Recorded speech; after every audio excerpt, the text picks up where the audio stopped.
Halo teman-teman, kami dari kelompok 10 kelas B. Di sini kami akan mengangkat materi mengenai pengamatan bisnis digital Netflix. Sebelumnya, perkenalkan nama saya Raja Sasabul Gusti, NPM 062. Perkenalkan, nama saya Ganduk Nurul Aini, NPM saya 240820100055. Perkenalkan, nama saya Muhammad Nazrul Nadaria Arianto. Saya NPM 240820100068. Netflix adalah layanan streaming yang menyediakan film, serial TV, dan konten video lainnya secara online. Pertama, mari kita bahas latar belakang. Netflix sudah berdiri pada tahun 1997 yang didirikan oleh Reed Hastings yang bekerja sama dengan Mark Lentop. Pada tahun 2005, Netflix mulai berkembang dan sudah memiliki lebih dari 4,2 juta pelanggan dan angka itu terus-menerus bertambah. Lalu, pada tahun 2007, Netflix memberikan layanan streaming film dan juga serial TV melalui komputer yang membuat orang bisa menonton lebih bebas. Pada masa itu, Hollywood pun sudah tertarik dengan Netflix yang menawarkan film mereka disewakan di Netflix. Setelah beberapa perkembangan yang sudah terjadi pada Netflix, akhirnya mereka berhasil menawarkan streaming langsung ke PC. Next, mari kita bahas mengenai profil CEO dari Netflix. Reed Hastings ialah salah satu pendiri dan pimpinan Netflix yang merevolusi cara dunia dihibur. Ia memiliki sekitar 2% saham di Netflix yang mulai ke publik pada tahun 2002. Hastings mendirikan Netflix setelah menjual perusahaan pertamanya, yaitu Pure Software, ke Rational Software. Reed Hastings mundur dari posisinya sebagai CEO Netflix pada 19 Januari 2023. Ia kemudian beralih menjadi ketua eksekutif perusahaan. Reed Hastings lahir pada 8 Oktober 1960 di Boston. Ia adalah seorang pengusaha Amerika dan CEO founder Netflix. Setelah lulus dari Bowdoin College, ia bergabung dengan Korps Perdamaian dan mengajar matematika di Swaziland. Sekembalinya, ia meraih gelar master dalam ilmu komputer dari Stanford pada 1988. Reed memulai karirnya dengan mendirikan Pure Software pada 1991, sebuah perusahaan yang menghasilkan alat pemecah masalah perangkat lunak. Setelah merger dengan Atria Software, Pure Atria diakuisisi oleh Rational Software pada 1997 dan Reed keluar dari perusahaan tersebut. Pada tahun yang sama, ia mendirikan Netflix bersama Mark Randall. Ide Netflix muncul setelah ia dikenai denda keterlambatan saat mengembalikan film. Netflix awalnya menawarkan layanan rental DVD via pos, kemudian berkembang menjadi platform streaming global. Hastings menekankan bahwa ia ingin Netflix tetap independen dan terus berkembang sesuai visinya. Berikutnya, Ted Sarandos. Lahir pada 30 Juli 1964 di Phoenix, Arizona. Ia adalah co-CEO Netflix sejak Juli 2020. Sebelum mencapai posisinya di Netflix, ia memulai karir di industri video pada tahun 1983 dengan mengelola jaringan retail video, lalu pindah ke distributor video sebagai direktur penjualan. Ia juga pernah menjadi wakil presiden produk dan merchandising di Video City, di mana ia berperan dalam menegosiasikan perjanjian bagi hasil DVD pertama.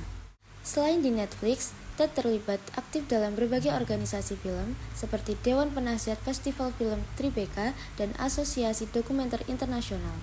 Ted memimpin transformasi Netflix ke produksi konten asli dimulai pada 2013 dengan serial seperti House of Cards dan Orange is the New Black. Prestasinya diakui oleh banyak pihak termasuk dengan dinobatkannya sebagai salah satu dari 100 orang paling berpengaruh oleh Time pada 2013. Lalu, Greg Peters menjadi co-CEO Netflix pada Januari 2023 setelah Reed Hastings mundur.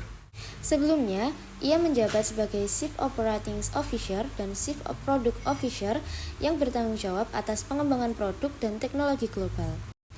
Bergabung sejak 2008, Greg berperan penting dalam memperluas Netflix secara internasional dan mengembangkan fitur-fitur seperti rekomendasi konten.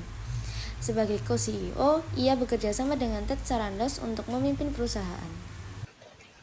Lalu kita akan memasuki bagian fitur aplikasi yang dimiliki oleh Netflix. Yang pertama adalah streaming konten. Streaming konten ini memungkinkan pengguna menonton film, acara TV, dokumenter, dan konten asli secara langsung tanpa perlu mengunduh. Lalu yang kedua, unduh konten. Unduh untuk tonton offline. Pengguna dapat mengunduh film dan acara TV sehingga bisa menontonnya tanpa knops internet, ideal untuk perjalanan. Profil pengguna. Setiap akun bisa memiliki beberapa profil yang berbeda, sehingga setiap pengguna mendapatkan rekomendasi dan daftar tontonan yang disesuaikan. Lalu rekomendasi konten. Netflix menggunakan algoritma untuk mempelajari kebiasaan penonton dan memberikan rekomendasi konten yang sesuai dengan minat mereka. Lalu fitur kontrol orang tua. Fitur ini memungkinkan orang tua mengatur batasan usia dan akses konten untuk anak-anak, serta membuat profil khusus untuk anak-anak. Streaming di berbagai perangkat. Netflix mendukung streaming di berbagai perangkat sekaligus seperti TV, smartphone, tablet, atau komputer. Lalu subtitle dan dubbing. Aplikasi ini juga menawarkan berbagai pilihan subtitle dan dubbing dalam berbagai bahasa, memudahkan pengguna dari berbagai negara. Lalu lanjutkan menonton. Pengguna dapat melanjutkan film atau serial dari bagian terakhir yang ditonton perangkat manapun tanpa mencari ulang. Lalu daftar tontonan atau my list. Pengguna bisa menambahkan film atau acara ke dalam daftar pribadi untuk ditonton dan di lain waktu. Lalu top 10. Netflix menampilkan daftar harian top 10 atau top 10 yang menunjukkan film dan acara TV paling populer di wilayah tertentu, membantu pengguna menemukan konten yang sedang tren. Nah, lalu setelah itu kita akan masuk ke bagian permasalahan yang dialami oleh Netflix. Yang pertama adalah persaingan dengan perusahaan streaming lain. Netflix harus bersaing dengan perusahaan streaming lain untuk mendapatkan penonton. Lalu yang kedua, persaingan dengan operator televisi berbayar lokal.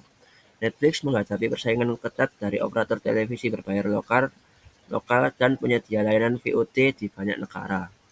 Lalu yang ketiga, persaingan dengan platform video berdurasi pendek. Netflix juga harus bersaing dengan platform video berdurasi pendek seperti YouTube, TikTok, dan Instagram untuk mendapatkan penonton muda. Lalu yang keempat adalah tantangan mempertahankan pelanggan baru. Netflix menghadapi tantangan baru untuk mempertahankan pelanggan barunya setelah pandemi berakhir. Lalu yang kelima, Netflix juga pernah mengalami kesulitan finansial, gagal menjual perusahaannya, menghadapi sejumlah penolakan, hingga diremehkan oleh perusahaan lain. Selanjutnya adalah pencapaian atau prestasi yang dicapai Netflix. Yang pertama, inovasi dalam model bisnis dan teknologi streaming, yaitu ada peralihan ke streaming online.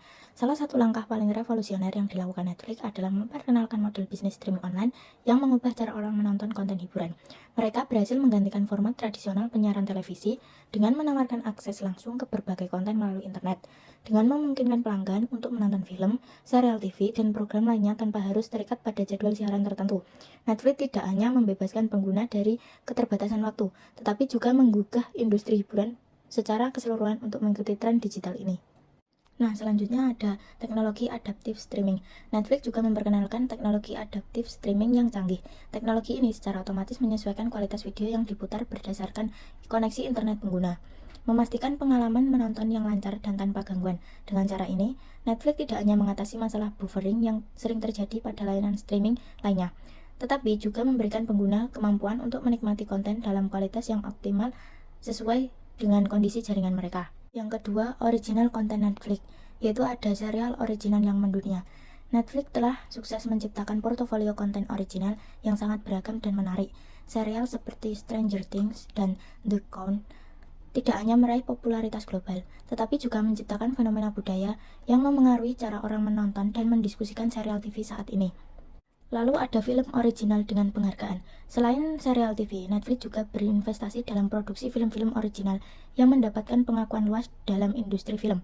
Contohnya termasuk film Roma yang memenangkan penghargaan Oscar dan The Irishman yang diapresiasi secara luas oleh kritikus dan penonton. Keberhasilan film-film ini tidak hanya menunjukkan kemampuan Netflix dalam menghasilkan konten yang berkualitas tinggi, tetapi juga membuktikan komitmennya untuk menjadi pemimpin dalam produksi konten original di platform streaming.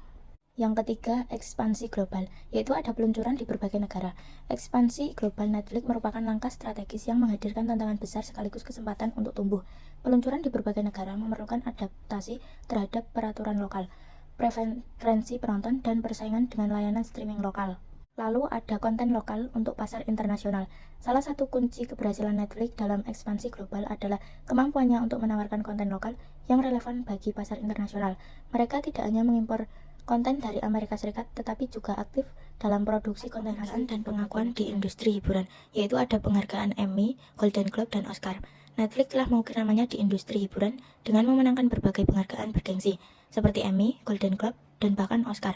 Keberhasilan mereka dalam mendapatkan pengakuan dari industri ini tidak hanya mencerminkan kualitas produksi yang tinggi dari konten-konten original Netflix, tetapi juga komitmen mereka untuk menghadirkan kisah-kisah yang berani dan inovatif.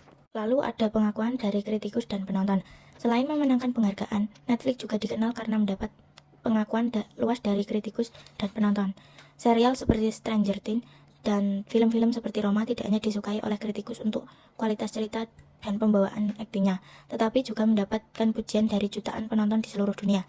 Reputasi Netflix sebagai penyedia konten berkualitas dan inovatif telah membangun hubungan yang kuat dengan komunitas penggemar mereka, yang terus mendukung dan menantikan setiap rilisan pengguna dan antarmuka, yaitu ada rekomendasi berbasis AI. Netflix mengambil langkah inovatif dengan memanfaatkan kecerdasan buatan atau AI untuk menyajikan rekomendasi konten yang lebih personal kepada pengguna. Dengan menganalisis pola tontonan dan preferensi setiap pengguna, Netflix dapat menawarkan rekomendasi yang tepat sasaran, membuat pengalaman menonton menjadi lebih menyenangkan dan efisien.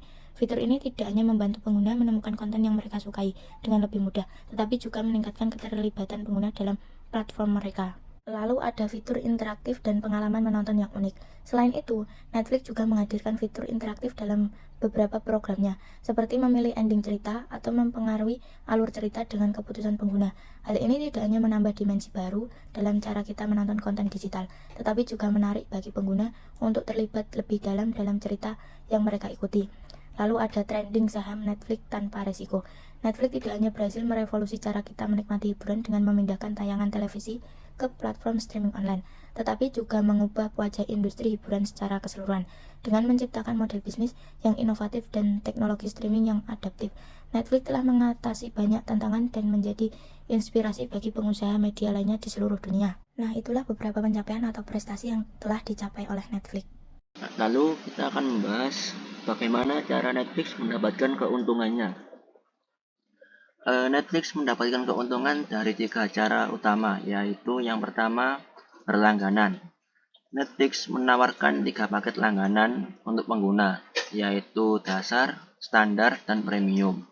Pelanggan yang berlangganan dapat menonton film, acara, dan konten asli Netflix. Lalu yang kedua ada kemitraan. Netflix menjalin kemitraan dengan berbagai pihak, salah satunya untuk membeli hak siar acara tertentu. Lalu yang ketiga berasal dari iklan. Netflix mempertimbangkan paket langganan yang didukung iklan sebagai salah satu cara untuk mendapatkan pendapatan baru. Netflix juga mempertahankan konsumennya dengan menghadirkan konten original yang mereka produksi sendiri atau beli.